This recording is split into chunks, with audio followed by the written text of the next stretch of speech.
കാണിക്കുന്നത്. അനിയാണെങ്കിൽ നന്ദുവിന്റെ ഒരു ഫോട്ടോ എടുത്ത് വെച്ച് ഇങ്ങനെ ഫോണിൽ നോക്കിക്കൊണ്ടിരിക്കുകയാണ്. അപ്പോഴാണ് ദേവയാനി അവിടേക്ക് വരുന്നത് കേട്ടോ. അപ്പോൾ അനിയനോട് ഇങ്ങനെ ആദ്യം തന്നെ ചോദിക്കുന്നത്, നീ നിന്നോട് ഞാൻ പറഞ്ഞതല്ലേ മോനെ അനാമിക മോളെ ഇങ്ങനെ സങ്കടപ്പെടുത്തരുത് എന്നൊക്കെ ഇങ്ങനെ ചോദിക്കും. അതിനിപ്പോ ഞാൻ എന്ത് ചെയ്തു എന്നാ വല്യമ്മ പറയുന്നതെന്ന് ഇങ്ങനെ അനി ചോദിക്കുന്ന സമയത്ത് മോൻ ഇപ്പോഴും മോളെ ഇങ്ങനെ സ്നേഹിക്കുന്നൊന്നുമില്ലല്ലോ എന്നൊക്കെ പറഞ്ഞ് അനിയനെ ഉപദേശിക്കാൻ അങ്ങ് തുടങ്ങുന്നുണ്ടായിരുന്നു. അപ്പോൾ അനിയാണെങ്കിലും പറയുന്നുണ്ടായിരുന്നു, അവളെ ഇങ്ങനെ സ്നേഹിച്ചിട്ടൊന്നും ഒരു കാര്യമില്ല, അവൾക്ക് ഇങ്ങനെ ഈ വീട്ടിലെ മരുമകളാവണം എന്നുള്ള ആ ഒരു മാത്രമേ ഉണ്ടായിരുന്നുള്ളൂ. അതുപോലെ തന്നെയാണ് അവളുടെ അച്ഛനും അമ്മയ്ക്കും അനന്തപുരിയിലെ ബന്ധുക്കളാണെന്ന് പറഞ്ഞ് മേനി പറഞ്ഞ് നടക്കണം, അത് മാത്രമേ ഉള്ളൂ. അപ്പൊ അവളങ്ങനെ സ്നേഹിക്കുക, അതുകൊണ്ട് ഒരു കാര്യമില്ല, അവൾക്ക് ആരോടും സ്നേഹമില്ല എന്നൊക്കെ പറയുന്നുണ്ടായിരുന്നു കേട്ടോ. അപ്പൊ ദേവയാനി പറയുന്നുണ്ടായിരുന്നു, അങ്ങനെയൊന്നല്ല, അനാമിക മോള് സ്നേഹിച്ചിട്ടുണ്ടെങ്കിൽ അതിന്റെ ഇരട്ടി സ്നേഹം ഇങ്ങനെ അവള് ഇങ്ങനെ മോന് തരും എന്നൊക്കെ ഇങ്ങനെ പറയുമ്പോഴും അനി അത് സമ്മതിക്കുന്നില്ല കേട്ടോ. അവൾക്ക് അതിനൊരിക്കലും പറ്റില്ല എന്ന് പറയാണ്. അതൊക്കെ ഞാനിങ്ങനെ കല്യാണത്തിന് മുന്നേ തന്നെ മനസ്സിലാക്കിയിരുന്നതായിരുന്നു അവളുടെ സ്വഭാവമൊക്കെ. പക്ഷെ അമ്മയും വല്യമ്മയും കൂടെ ഇങ്ങനെ അവളെ ഇങ്ങനെ എന്റെ തലയിൽ കെട്ടിവെച്ചതാണ്, അതോടുകൂടി എന്റെ എല്ലാ സന്തോഷവും പോയി എന്ന് പറയാണ്. പിന്നെ മുത്തശ്ശനാണെങ്കിലും അവളുടെ അച്ഛനും അമ്മയ്ക്കും വാക്ക് കൊടുത്തത് മാറ്റില്ല എന്ന് പറഞ്ഞപ്പോൾ ഞാൻ അതിനൊക്കെ ഒന്ന് വഴങ്ങി തന്നു എന്ന് മാത്രം. അതിനുശേഷമാണ് എൻ്റെ എല്ലാ സന്തോഷം മുഴുവൻ പോയത് എന്ന് പറയുന്നുണ്ടായിരുന്നു. പിന്നെ വല്യമ്മ ഇപ്പോഴും പറയുന്നുണ്ടല്ലോ, ഏട്ടത്തിനെ ഇങ്ങനെ വെറുക്കുന്നുണ്ടല്ലോ. അപ്പോൾ ശരിക്കും പറഞ്ഞാൽ ആ ഏട്ടത്തിയാണ് ഇവിടേക്ക് ഇങ്ങനെ വരേണ്ടിയിരുന്നത്, ഇങ്ങനെ വരേണ്ട ആൾ തന്നെയാണ് ഇങ്ങോട്ട് വന്നത് എന്ന് പറയുന്നുണ്ടായിരുന്നു കേട്ടോ. പക്ഷെ അവൾക്ക് ഇങ്ങനെ എല്ലാവരെയും ഇങ്ങനെ കൂട്ടി ഒരുമിച്ച് കൊണ്ടുപോകാനൊന്നും പറ്റില്ല എന്നൊക്കെ പറഞ്ഞിട്ട് അനിയാണെങ്കിലും അകത്തേക്ക് അങ്ങ് പോവാണ്. പിന്നീട് ആദർശും അതുപോലെ തന്നെ ജയനും കൂടെ സംസാരിക്കുകയാണ്. ആദർശ് ഇങ്ങനെ ജയനോട് ചോദിക്കുന്നുണ്ടായിരുന്നു, അപ്പോൾ ഇപ്പോഴത്തെ ഇങ്ങനെ അമ്മയുടെ പെരുമാറ്റത്തിൽ അച്ഛന് എന്തെങ്കിലും തോന്നിയിട്ടുണ്ടോ? അപ്പോൾ ആദർശിന് എന്തായാലും നല്ല സംശയം തോന്നിയിട്ടുണ്ട് കേട്ടോ. അപ്പോൾ നയനെ വീട്ടിലേക്ക് പോകുന്നതുകൊണ്ട് എനിക്ക് വലിയ പ്രശ്നമൊന്നുമില്ല, പക്ഷെ എനിക്ക് ഉറക്കം കിട്ടില്ല എന്ന് പറഞ്ഞ് ഇങ്ങനെ അമ്മ എപ്പോഴും അവളെ വിളിച്ചുകൊണ്ടുവരേണ്ട കാര്യമുണ്ടോ എന്നൊക്കെ ഇങ്ങനെ ചോദിക്കുകയാണ്. അത് മാത്രമല്ല, അമ്മ ഇടയ്ക്ക് ഇങ്ങനെ കരൾ കൊടുത്ത പെൺകുട്ടീനെ കുറിച്ചൊക്കെ അന്വേഷിച്ചിരുന്നു. ഇപ്പൊ ആ ഒരു അന്വേഷണമൊക്കെ അമ്മ നിർത്തിയിട്ടുണ്ട്. അപ്പൊ നമ്മളിങ്ങനെ അമ്മയുടെ പെരുമാറ്റവും എല്ലാം ഒന്ന് സംശയിക്കേണ്ടിയിരിക്കുന്നു എന്ന് പറയാണ്. അപ്പൊ ജയനാണെങ്കിലും ആ ഒരു സംശയം ഉണ്ട് കേട്ടോ. നയന വീട്ടിലേക്ക് പോകുന്ന സമയത്താണെങ്കിലും ദേവയാനി ഉറങ്ങുന്നില്ല എന്നൊക്കെ പറയുന്നുണ്ടായിരുന്നു. ആദർശിന് ഉറക്കം കിട്ടില്ല എന്ന് പറഞ്ഞാണ് നയനെ വിളിച്ചു കൊണ്ടുവരുന്നുണ്ടെങ്കിലും ഇങ്ങനെ ജയനാണെങ്കിലും പറയുന്നുണ്ടായിരുന്നു, നയന മോള് പോയ ശേഷം അവൾക്കാണ് ഉറക്കം കിട്ടാത്തത് എന്നൊക്കെ പറയട്ടെ. അപ്പൊ അതിലൊക്കെ അവർക്കൊരു സംശയമുണ്ട്. അപ്പോൾ ആദർശം പറയുന്നുണ്ടായിരുന്നു, അമ്മ വെറുക്കുന്ന മരുമകൾക്ക് ഒരിക്കലും അമ്മ ഇഷ്ടപ്പെട്ട ഭക്ഷണമൊന്നും വിളമ്പി കൊടുക്കില്ല, ഇവിടെ അതൊക്കെ അമ്മ ചെയ്യുന്നുണ്ട്. അതുപോലെ തന്നെ നയനേനെ അടുക്കളയിലും കയറ്റുന്നില്ല, അപ്പൊ അതൊക്കെ സംശയിക്കേണ്ടിയിരിക്കുന്നു എന്ന് പറയുകയാണ് കേട്ടോ. ആദർശം അങ്ങനെ പറയുന്ന സമയത്തും ജയൻ പറയുന്നുണ്ടായിരുന്നു, അങ്ങനെ ഉണ്ടെങ്കിൽ നയനമോൾ എന്തായാലും മോനോട് പറയാതിരിക്കില്ലല്ലോ എന്ന് പറയും. അതാണ് പിന്നെ എൻ്റെ ഒരു സംശയം. എന്തായാലും നമുക്ക് ഒരു സംശയം വന്ന സ്ഥിതിക്ക് അതങ്ങ് ക്ലിയർ ചെയ്യണമല്ലോ എന്നും കൂടെ ജയനോട് ആദർശ് പറയാണ്. അതൊക്കെ പറഞ്ഞ് ആദർശ് അവിടെ നിന്ന് അങ്ങ് പോകുന്ന സമയത്താണെങ്കിലും ആദർശ് പിന്നീട് ഇങ്ങനെ തിരിഞ്ഞു നിന്നിട്ട് ജയനോട് പറയുന്നുണ്ടായിരുന്നു, ഞാൻ എല്ലാ കാര്യങ്ങളും നയനയോട് തുറന്നു പറയാറുണ്ട്, പക്ഷെ നയന എന്തെങ്കിലും എന്നോട് ഇങ്ങനെ മറച്ചു വെച്ചിട്ടുണ്ടെങ്കിൽ എനിക്ക് അത് ഒരിക്കലും സഹിക്കാൻ പറ്റില്ല എന്ന് പറഞ്ഞിട്ടാണ് കേട്ടോ ആദർശ് അവിടെ നിന്ന് അങ്ങ് പോകുന്നത്. അപ്പൊ നയനയാണെങ്കിലും എല്ലാം ഉണ്ടെങ്കിലും എന്തും തുറന്നു പറയുന്നുള്ള ആ ഒരു വിശ്വാസത്തിലാണ് ആദർശാണെങ്കിലും. പക്ഷെ നയനയാണെങ്കിലും ദേവയാനിയുടെ കൂടെ നിന്നിട്ട് ആദർശിനോടൊന്നും പറയുകയും ചെയ്യുന്നില്ല. ആദർശിനോടെങ്കിലും സത്യങ്ങളെല്ലാം തുറന്നു പറയായിരുന്നു നയനയ്ക്ക്. നയനിയും ആദർശിനെ പറ്റിക്കുകയാണെന്ന് അറിഞ്ഞിട്ടുണ്ടെങ്കിൽ ആദർശിന് അതൊരു വലിയ വിഷമം തന്നെയാവും.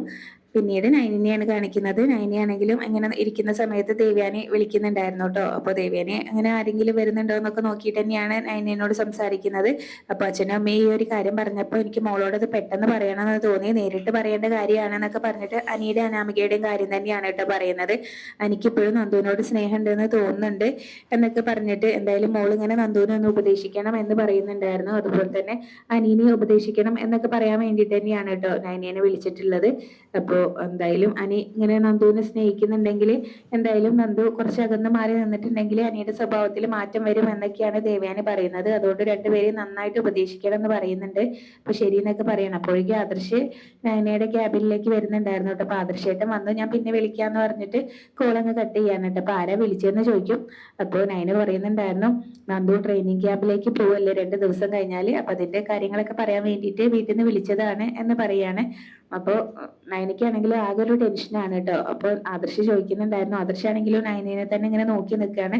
അപ്പൊ നിനക്ക് എന്താ ഒരു ടെൻഷൻ എന്ന് ചോദിക്കുമ്പോൾ എനിക്കൊരു ടെൻഷനും ഇല്ലല്ലോ എന്നൊക്കെ ഇങ്ങനെ ആദർശിനോട് നയന പറയുകയും ചെയ്യാണ്. പിന്നെ അത് മാത്രല്ല, നയനയാണെങ്കിലും പറയുന്നുണ്ടായിരുന്നു, ആദർശത്തെ അനീനെ ഒന്ന് ഉപദേശിക്കണം എന്ന് പറയും കേട്ടോ. അപ്പൊ അതിനിപ്പോ എന്താന്ന് ചോദിക്കുമ്പോൾ ഇങ്ങനെ അനിയുടെ മനസ്സിൽ ഇപ്പോഴും ഇങ്ങനെ നന്ദു ഉണ്ടെന്ന് തോന്നുന്നുണ്ട്, നന്ദു ആണോ അതിന്റെ കാരണം എന്ന് ആദർശ് ചോദിക്കുമ്പോഴാണ് കേട്ടോ പറയുന്നത്.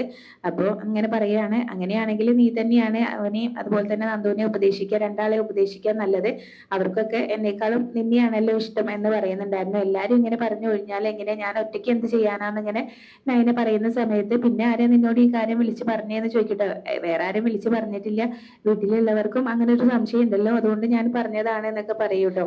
നയനയാണെങ്കിലും എന്തൊക്കെയോ മറച്ചു വെക്കുന്നുണ്ട് എന്ന് ആദർശിന് തോന്നിയിട്ടുണ്ട്. അപ്പൊ ആദർശാണെങ്കിലും പറയുന്നുണ്ടായിരുന്നു, എന്റെ മനസ്സിൽ ഇപ്പൊ ഒരുപാട് ഇങ്ങനെ പ്രശ്നങ്ങൾ ഉണ്ട് എന്നൊക്കെ ഇങ്ങനെ പറയുമ്പോ, അതെന്താ ആദർശേട്ടാന്ന് ചോദിക്കുകയാണ്. അതെന്തായാലും അറിയേണ്ട സമയമാകുമ്പോ നീ അറിഞ്ഞാൽ മതി എന്ന് പറഞ്ഞിട്ട് ആദർശം അങ്ങ് പോകുന്ന സമയത്ത് നയന ചോദിക്കുന്നുണ്ടായിരുന്നു, ആദർശേട്ടൻ സസ്പെൻസ് ഇട്ട് പോവാണോ എന്ന് ചോദിക്കട്ടോ. അപ്പൊ ഞാനും കുറച്ച് സസ്പെൻസ് ഇടട്ടെ എന്ന് പറഞ്ഞിട്ട് ആദർശം അവിടെ നിന്ന് അങ്ങ് പോകുമ്പോൾ നയന ഇങ്ങനെ എന്തൊക്കെയോ ചിന്തിച്ചോണ്ട് നിൽക്കുന്നുണ്ട്. പിന്നീട് നന്ദും ഫ്രണ്ട്സും കൂടെ സംസാരിച്ചോണ്ട് നിൽക്കുകയാണ്. നന്ദു ഇങ്ങനെ അനിയുടെ കാര്യം തന്നെയാണ് കേട്ടോ അവരോട് പറയുന്നത്. എനിക്കാണെങ്കിലും ഇപ്പോഴും നല്ല സങ്കടം ഉണ്ട് എന്നൊക്കെ തന്നെയാണ് പറഞ്ഞുകൊണ്ടിരിക്കുന്നത്. അപ്പൊ അനിയുടെ കാര്യമൊക്കെ എന്തായാലും അങ്ങനെ ഫ്രണ്ട്സിനോടാണെങ്കിലും അനി പറഞ്ഞിട്ടുണ്ടല്ലോ, അപ്പൊ അവരത് പറയുന്നുണ്ടായിരുന്നു. അപ്പോഴാണ് കേട്ടോ അനി അങ്ങോട്ട് വരുന്നത്. അപ്പൊ അതാ വന്നല്ലോ ആള് എന്ന് പറയുന്നുണ്ടായിരുന്നു. അനി വരുന്ന സമയത്ത് അവർ പെട്ടെന്ന് അങ്ങ് മാറി കൊടുക്കുകയൊക്കെ ചെയ്യുന്നുണ്ടായിരുന്നു. നന്ദു ആണെങ്കിലും ട്രെയിനിങ് ക്യാമ്പിലേക്ക് പോവാണല്ലോ, അപ്പൊ അതുകൊണ്ട് ഇങ്ങനെ നിങ്ങൾക്ക് എന്തെങ്കിലുമൊക്കെ സംസാരിക്കാനുണ്ടാവും, ഞങ്ങൾ അങ്ങ് മാറി തരാന്ന് പറഞ്ഞിട്ട് അനി വരുമ്പോ അവരെ ഇവിടെ നിന്ന് അങ്ങ് മാറി കൊടുക്കുന്നുണ്ടായിരുന്നു കേട്ടോ. പിന്നീട് അതുപോലെ തന്നെ നന്ദു അതുപോലെ തന്നെ അനിയും കൂടെ സംസാരിക്കുകയാണ്. നന്ദു ആണെങ്കിലും അനിയനോട് പറയുന്നുണ്ടായിരുന്നു, ഇനി നമ്മൾ തമ്മിലുള്ള കൂടിക്കാഴ്ചകളൊക്കെ അങ്ങനെ ഒഴിവാക്കുന്നത് തന്നെയാണ് നല്ലത്. നയനേച്ചി വീട്ടിൽ വന്നപ്പോഴും അതിനെക്കുറിച്ച് എന്നോട് സീരിയസ് ആയിട്ട് തന്നെ സംസാരിച്ചിരുന്നു എന്ന് പറയൂ കേട്ടോ. അതുപോലെ അനിയാണെങ്കിലും ആത്മഹത്യ ഭീഷണി ഇങ്ങനെ പറഞ്ഞ സമയത്താണ് ഞാൻ വീണ്ടും അനിയനോട് അടുത്തത്, അല്ലെങ്കിൽ ഇങ്ങനെ അടുക്കില്ലായിരുന്നു എന്നൊക്കെ പറയുമ്പോഴും എനിക്കാണെങ്കിലും ആകെ സങ്കടമാണ് കേട്ടോ. അപ്പൊ നന്ദുവിന്റെ പേരും പറഞ്ഞാണല്ലോ അനി അനാമികയും തമ്മിൽ ഇങ്ങനെ അകലുന്നതൊക്കെ പറയുന്നത്. അപ്പൊ അതുകൊണ്ട് അത് വേണ്ടാന്ന് പറയുന്നുണ്ടായിരുന്നു. ഇനിയിപ്പോ ഇങ്ങനെ നമ്മൾ തമ്മിലുള്ള കൂടിക്കാഴ്ച ഒഴിവാക്കിയാലും ഞാനും അവളും തമ്മിൽ ഒരു ബന്ധം ഉണ്ടാവാൻ പോകുന്നില്ല, അത് മാത്രമല്ല ഞങ്ങൾ തമ്മിൽ ഒരു ഫിസിക്കൽ റിലേഷനും ഇല്ല എന്ന് പറയുന്നുണ്ടായിരുന്നു. അപ്പൊ നീ എങ്ങനെയാണോ അതുപോലെ തന്നെയാണ് കല്യാണം കഴിച്ച ഞാനും എന്നൊക്കെ പറഞ്ഞ് നന്ദുവിനോട് അങ്ങ് പറയുന്നുണ്ടായിരുന്നു. ഇനിയിപ്പോ നമ്മള് എന്നാ കാണുക എന്നൊക്കെ ചോദിക്കുന്നുണ്ടായിരുന്നു കേട്ടോ. ഇനിയിപ്പോ ട്രെയിനിങ് ക്യാമ്പിലേക്ക് പോകുന്നതിന് മുന്നേ എന്നും കാണണം എന്നാണ് എൻ്റെ ഒരു ആഗ്രഹം എന്നൊക്കെ പറയുന്നുണ്ടായിരുന്നു. അപ്പൊ നന്ദു ആണെങ്കിലും അതിനെ കുറിച്ചൊക്കെ തന്നെയാണ് കേട്ടോ സംസാരിക്കുന്നത്. അപ്പൊ നമുക്ക് ആ സംസാരം അങ്ങ് വിടാം, നമുക്ക് മറ്റെന്തെങ്കിലും സംസാരിക്കാം. ഇങ്ങനെ നീ ട്രെയിനിങ് ക്യാമ്പിലേക്ക് പോകുന്നതിന് മുന്നേ കുറച്ച് നല്ല നിമിഷങ്ങളൊക്കെ വേണം എന്ന് പറഞ്ഞിട്ട് അനിയാണെങ്കിലും അങ്ങ് പറയാണ്ട്. അപ്പൊ ഇവരിങ്ങനെ സംസാരിച്ചുകൊണ്ട് നടക്കുന്നതെല്ലാം വേണു അവിടെ നിന്നിട്ട് കാണുന്നുണ്ടായിരുന്നു കേട്ടോ. അപ്പൊ വേണു ഇങ്ങനെ മനസ്സിലോർക്കുന്നുണ്ടായിരുന്നു, എന്റെ മോള് പറഞ്ഞത് എത്ര ശരിയാണ്, ഇങ്ങനെ പുറത്തിറങ്ങിയാല് ഇവൻ കാണുന്നത് ഇവളെയാണല്ലോ, എന്തായാലും എന്റെ മോൾക്ക് ഇവനെ വേണ്ട, ഇനിയിപ്പോ അനന്തപുരിയിലെ സ്വത്തുക്കളെല്ലാം ഇങ്ങനെ അടിച്ചെടുക്കുന്ന സമയം വരെയെങ്കിലും ഇങ്ങനെ അവന്റെ ഭാര്യയായിട്ട് അവൾ ഇരുന്നോട്ടെ എന്നൊക്കെ ഇങ്ങനെ വേണുവാണെങ്കിലും മനസ്സിൽ ഓർക്കുന്നുണ്ട് കേട്ടോ. പിന്നീട് അവിടുന്ന് അങ്ങ് പോവുകയും ചെയ്യുന്നുണ്ടായിരുന്നു. പിന്നെ അത് മാത്രമല്ല അങ്ങനെ നന്ദുവിനോട് ചോദിക്കുന്നുണ്ടായിരുന്നു അനി, ട്രെയിനിങ് ക്യാമ്പിലേക്ക് പോയിട്ടുണ്ടെങ്കിൽ നീ എന്നെ വിളിക്കുക എന്നൊക്കെ ചോദിക്കുകയാണ്. അപ്പൊ വിളിക്കാതിരിക്കാൻ അതിന് പ്രത്യേകിച്ച് ഇതൊന്നും ഇല്ലല്ലോ, എന്തിനാ വിളിക്കാതിരിക്കുന്നതെന്നൊക്കെ ഇങ്ങനെ നന്ദു ചോദിക്കുന്ന സമയത്താണെങ്കിലും, അങ്ങനെ വിളിച്ചില്ലെങ്കിൽ ഞാൻ നേരെ അങ്ങോട്ട് വരും, എനിക്ക് ക്യാമ്പൊന്നും ഒരു പ്രശ്നമല്ല എന്നൊക്കെ പറയാണ്. എന്തായാലും നീ ഇങ്ങനെ ആഗ്രഹിച്ച ജോലിയിൽ കയറിയിട്ട് വേണം നമുക്ക് ഒരു നല്ലൊരു തീരുമാനം എടുക്കാൻ എന്നൊക്കെ ഇങ്ങനെ അനി പറയുന്നുണ്ടായിരുന്നു കേട്ടോ. അപ്പൊ എന്ത് തീരുമാനം എന്ന് ചോദിക്കുമ്പോൾ അതൊക്കെ പിന്നീട് ഞാൻ പറയാന്ന് പറയാണ്. അപ്പൊ നന്ദുവിനാണെങ്കിലും ആകെ ടെൻഷൻ ആവുന്നുണ്ട് കേട്ടോ അനി അങ്ങനെയൊക്കെ പറയുന്ന സമയത്ത്. നയനിയാണെങ്കിലും ഡിസൈൻ വരച്ചുകൊണ്ടിരിക്കുന്ന സമയത്ത് അനാമിക അത് കണ്ടുകൊണ്ട് വരുന്നു. അനാമികയ്ക്ക് അതങ്ങ് ഇഷ്ടപ്പെടുന്നില്ല, അവിടെ നിന്ന് പിറുപിറുക്കുകയാണ്. അപ്പൊ നയനി അത് കാണുമ്പോൾ നിനക്ക് എന്താ വേണ്ടതെന്ന് ചോദിക്കും. അപ്പൊ നന്ദുവിന്റെ കാര്യം പറഞ്ഞു തന്നെയാണ് കേട്ടോ അനാമിക അങ്ങോട്ട് ചെല്ലുന്നത്. നിന്റെ അച്ഛനും അമ്മയും ഒരുത്തിനെ ഇങ്ങനെ വളർത്തി ഇതാക്കി വെച്ചിരിക്കല്ലേ, എല്ലാരെയും വളർത്തിയ പോലെയല്ലല്ലോ അവളെ വളർത്തിയിട്ടുള്ളത്, കളരിക്കും കരാട്ടയ്ക്കും ഒക്കെ വിട്ട്. അത് മാത്രമല്ല അവള് കൂട്ടുകൂടിയതോ എല്ലാം ആണുങ്ങളോട് മാത്രമാണ് എന്നൊക്കെ പറഞ്ഞ് അങ്ങ് പറയൂട്ടോ. പിന്നീട് അനാമികയുടെ അച്ഛനെ അമ്മേനെ വീട്ടിൽ കയറി 2 തവണ തല്ലിയതിനെ കുറിച്ചൊക്കെ പറയുമ്പോൾ, അത് നിനക്ക് നന്ദു ആണെന്ന് ഉറപ്പുണ്ടോ എന്ന് ചോദിക്കൂട്ടോ. അതെന്താ ഉറപ്പ് തന്നെയാണ് എനിക്ക് എന്ന് പറയുന്ന സമയത്ത്, എന്നിട്ട് എന്തെങ്ങനെ നിന്റെ അച്ഛനും അമ്മയും കേസ് കൊടുക്കാതിരുന്നതെന്നൊക്കെ ചോദിക്കുമ്പോൾ, അങ്ങനെ കേസ് കൊടുക്കാതിരുന്നത് ഒരു പ്രശ്നം വേണ്ടാന്ന് വെച്ചിട്ടാണ്. അങ്ങനെ കേസ് കൊടുത്തിട്ടുണ്ടെങ്കിൽ ആ പ്രശ്നം ഇങ്ങനെ അവിടെ മാത്രം ഒതുങ്ങില്ല, ഈ തറവാട്ടിലേക്കും എത്തും. അപ്പൊ അതൊക്കെ ഒഴിവാക്കാൻ വേണ്ടിയിട്ട് തന്നെയാണ് ഇങ്ങനെ കേസ് ഒഴിവാക്കിയത് എന്ന് പറയുമ്പോൾ, അത് ശരിയാണ്, അത് തന്നെയാണ് കേസ് ഒഴിവാക്കിയത്. പക്ഷെ അങ്ങനെ കേസ് ഒഴിവാക്കിയിട്ടില്ലെങ്കിൽ ഇങ്ങനെ ഇവിടെ നടന്ന പല കാര്യങ്ങളും ഇങ്ങനെ പുറത്തു വന്നേനെ എന്ന് പറയൂട്ടോ. ആദർശേട്ടന്റെ അമ്മ നിനക്കൊരു നെക്ലേസ് തന്നു, അതിങ്ങനെ മോഷണം പോയി, പിന്നെ ആദർശേട്ടന്റെ അമ്മ കുടിച്ച പാലിൽ ആരോ വിഷം ചേർത്തു, അപ്പൊ അങ്ങനെയാണെങ്കിൽ കേസ് കൊടുത്തിട്ടുണ്ടെങ്കിൽ അതൊക്കെ അങ്ങ് തെളിഞ്ഞേനെ എന്ന് പറയുമ്പോൾ അനാമികയ്ക്കാണെങ്കിലും ആകെ ഇങ്ങനെ ടെൻഷൻ ആവുന്നുണ്ട് കേട്ടോ. അപ്പൊ അനാമിക ഇങ്ങനെ ടെൻഷനായി നിൽക്കുന്നത് കാണിച്ചുകൊണ്ടാണ് ഇന്നത്തെ എപ്പിസോഡ്.